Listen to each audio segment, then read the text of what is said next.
आजाद Hindustan live, सच के साथ। सावन के शुभारंभ पर विशेष स्वयंभू ओमकारेश्वर यहाँ है विराजमान। ऑनलाइन बुकिंग के बाद श्रद्धालु कर सकेंगे दर्शन।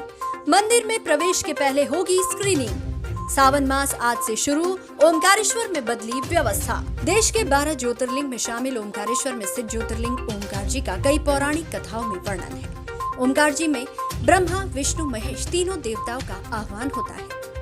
ओमकार आकार के पर्वत पर भगवान विराजित है, जिसके परिक्रमा का सावन में विशेष महत्व है। पौराणिक ग्रंथों में वर्णन है कि राजा रामचंद्र जी की 39वीं पीढ़ी के समय राजा मांधाता ने भोलेनाथ की तपस्या की थी। तपस्या से खुश होकर भोलेनाथ ने राजा मांधाता से वरदान मांगने के लिए कहा।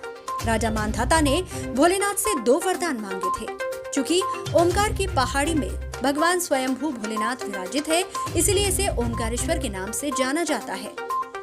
अलग अलग पहर में होती है आरती। रात्रि में यहाँ भगवान के लिए हीरा, पन्ना, चोपड़ा और पासी बिछाए जाते हैं।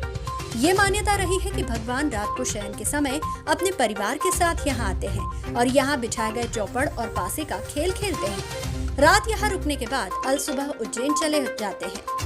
यहाँ 3 पहरों के लिए अलग अलग आरती एवं पूजन की व्यवस्था सहित देखभाल के लिए पंडितों को मंदिर ट्रस्ट द्वारा नियुक्त किया जाता है।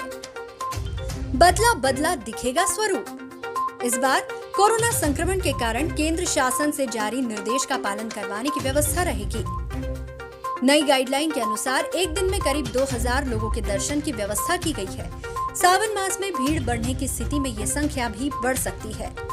यहाँ श्रद्धालुओं को सैनिटाइज करवाने के साथ स्क्रीनिंग होने के बाद ही मंदिर में प्रवेश दिया जाएगा, जिसके बाद श्रद्धालु 25 फीट की दूरी से दर्शन कर सकेंगे।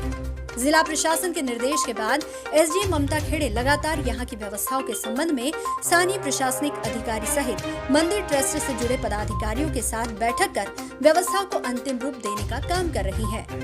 मंदिर ट्रस्ट के अशोक महाजन ने बताया कि इस वर्ष प्रतिवर्ष की तरह व्यवस्था बदली गई है। यहाँ देश विदेश से श्रद्धालु दर्शन के लिए आते हैं। उनकी सुरक्षा को ध्यान में रखते हुए व्यवस्था की गई है। सनावत से विवेक विद्यार्थी की रिपोर्ट। साल की तरह उत्साह, उल्लास और उमंग तो रह नहीं पाएगा। इस बार श्रावण मास में कोरोना के कारण मंदिर ट्रस्ट ने दर्शन के कुछ अलग इंतजाम किए हैं। अभी फिलहाल में लगभग 2000 श्रद्धालुओं को दर्शन करा रहे हैं, लेकिन श्रावण मास में अगर ज़्यादा भीड़ आ गई उस हिसाब से 3 से 4 हज़ार आदमियों को दर्शन कराए जा सकते हैं।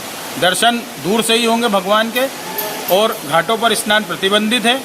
और कल गुरु पूर्णिमा से जितनी भी कांवड़ यात्राएं शुरू होती थी, वो सभी कांवड़ यात्राएं इस वर्ष प्रतिबंधित रहेगी। श्रद्धालु लोगों का एक खाली मंदिर ट्रस्ट का यही उद्देश्य है कि सुरक्षित ओमकारेश्वर आकर मंदिर में दर्शन करके और सुरक्षित अपने घर को लौट जाएं। इस प्रकार की व्यवस्था मंदिर ट्रस्ट ने की है, जो कल से प्रारंभ हो जाएगी। ब्राह्मणों के लिए अभी पिछले 3 माह से पूजा अभिषेक कराना, जल चढ़वाना सब प्रतिबंधित था। अभी भी चूंकि प्रतिबंधित कर रखा है, लेकिन ब्राह्मणों की पंडा संघ की यही मांग है कि कम से कम 3 महीने से जो घर पर बैठे हुए हैं, श्रावण मास में उनको कुछ तो लाभ दिया जाए और कुछ यात्रियों को सोशल डिस्टेंसिंग का पालन कराते हुए पूजा अभिषेक कराने की अनुमति दी जाए, जो कि बाहर प्रांगण में संपन्न हो पाए।